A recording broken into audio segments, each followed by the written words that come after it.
అది మాత్రం చెప్పకు. 2 రోజుల ముందంటే ఇప్పుడు ఫ్లైట్ టికెట్స్ డబ్బులు రిఫండ్ కూడా రావు. మీ బాస్తో మాట్లాడి చూడొచ్చు కదా ప్లీజ్.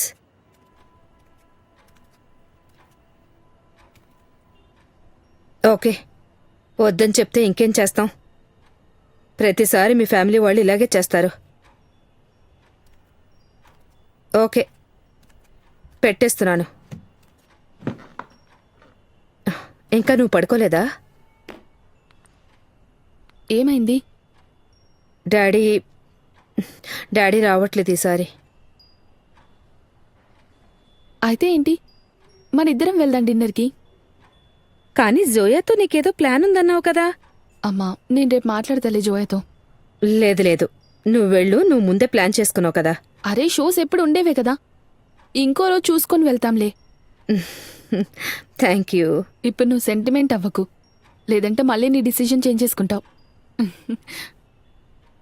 ఫ్రిడ్జ్లో హల్వా ఉంచాను, నువ్వు తిను.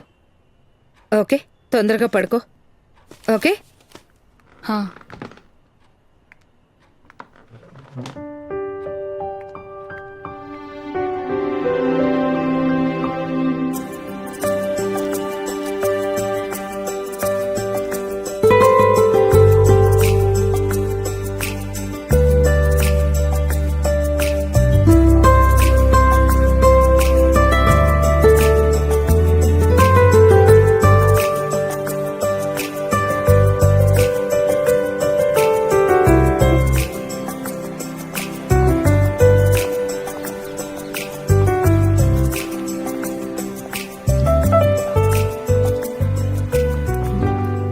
యార్, వ్యాలంటైన్స్ డే రోజు ఫాదర్ లారెన్స్ కి సింగిల్ బాయ్స్ కి హాలిడే ఇవ్వాలి.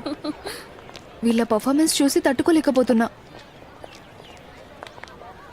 పోనీలే, కనీసం మీ ఇద్దరిని చూస్తే కొంచెం బెటర్ ఫీలింగ్ ఉంది. కానీ ఏమైంది మీకు? వ్యాలంటైన్స్ డే పెట్టుకుని మీరిద్దరూ డేట్ కిందకు వెళ్ళట్లేదు.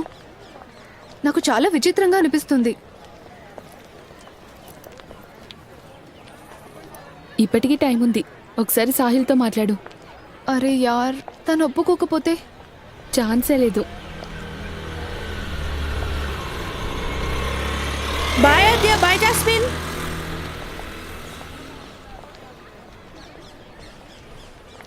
ఓకే, రేపు కలుద్దాం. బాయ్.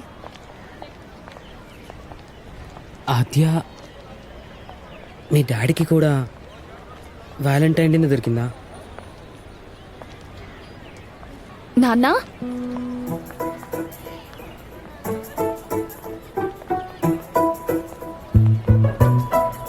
హాయ్. నాన్నా, మీరేంటి ఇక్కడ? యాక్చువల్లీ నాకు లాస్ట్ వీక్లోనే అప్రూవ్ అయింది. మీ మమ్మీకి నీకు సర్ప్రైజ్ ఇద్దామనుకున్నాను, కాకపోతే ఇక్కడ అంత రివర్స్ అయిపోయింది. ఆ, ఇతను సంవిధాన్. నమస్తే అంకుల్. హాయ్ సంవిధాన్, నువ్వు కూడా సూపర్ 20యా? అంకుల్, అది నేను యాక్చువల్లీ తన నా ఫ్రెండ్ నాన్నా. ఓకే, సరే మా తొందరగా పద, లేట్ అవుతుంది. బాయ్.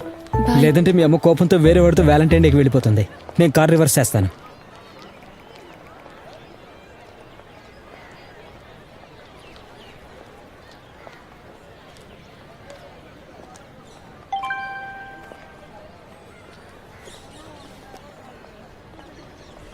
అమ్మా నాన్న బయటికి వెళ్తున్నారు, ఇక నీ ప్లాన్ క్యాన్సిల్ చేసుకో.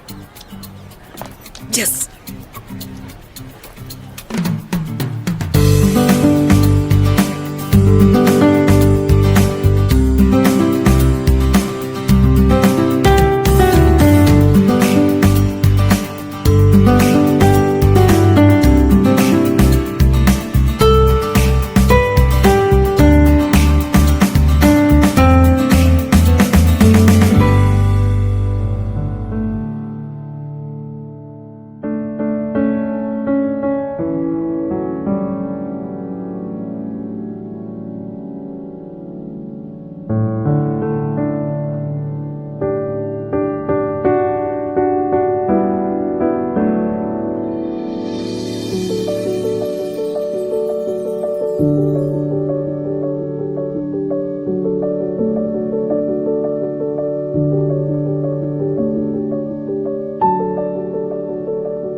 Thank you. అవును, మీ పిన్ని వాళ్ళ అత్త మ్యాటర్ ఏం చేసావు? అది నేను ప్రతీక్ వీక్నెస్ మీద దెబ్బ కొట్టి వాడిని వాడుకున్నాను. ప్రతీక్ ఒప్పుకున్నాడా స్టేషన్ వెళ్ళడానికి? యాక్చువల్గా మేమిద్దరము మా ఫేవరెట్ స్కోర్ బోర్డ్ ఆడుతున్నాము. అందులో నేను చాలా లీడింగ్లో ఉన్నా. అంటే ప్రతీక్, జోయా మీ పిన్ని వాళ్ళ అత్తతో ట్రిప్లింగ్లో ఉన్నారా?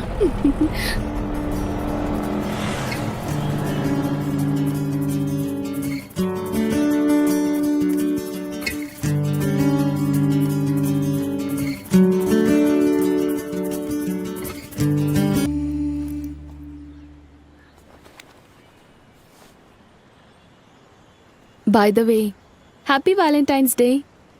ఓ హ్యాపీ వ్యాలంటైన్స్ డే. సారీ, నేను మర్చిపోయాను. అది నీకోసం నేను ఒకటి తీసుకొచ్చాను. 1 సెకండ్.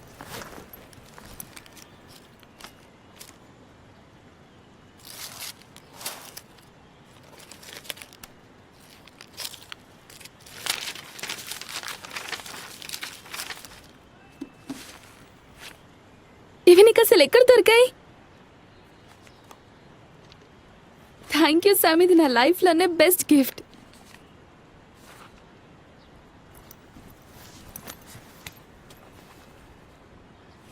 అవును, కానీ నీకు ఈ పోయట్రీ పిచ్ ఎప్పుడు పట్టింది?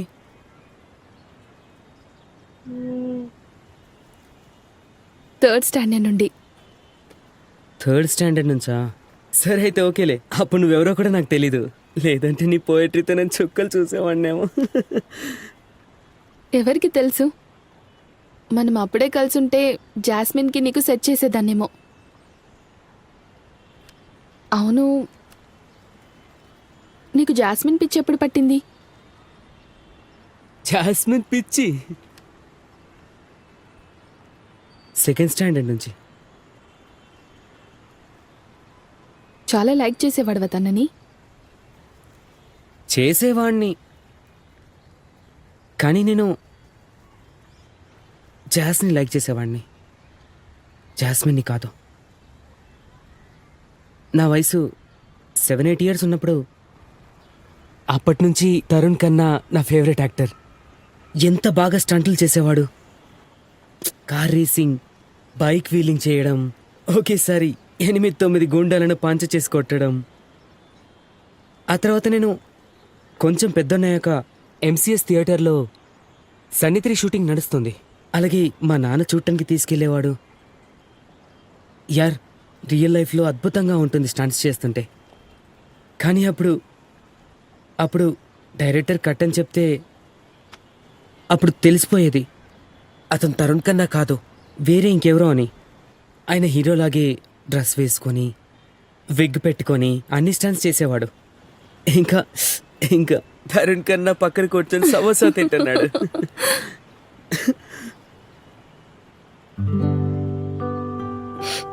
అద్యా, కానీ ఆ రోజు నా గుండె ముక్కలైపోయింది. నాకు ఒకటి అర్థమైంది ఏంటంటే, నువ్వు దూరం నుంచి చూసి ఎవరినైతే సూపర్ హీరో అనుకుంటావో వాళ్ళ రియల్ సూపర్ పవర్ ఆలు సమోసా తినడమే అని తెలిసింది. అదే నేను ఎప్పుడు కూడా జాజ్ని లైక్ చేసేవాడిని. క్లాస్లో అందరికన్నా పాపులర్, బ్యూటిఫుల్ గర్ల్. కానీ నాకు జాస్మిన్ అంటే ఎవరో తెలీదు.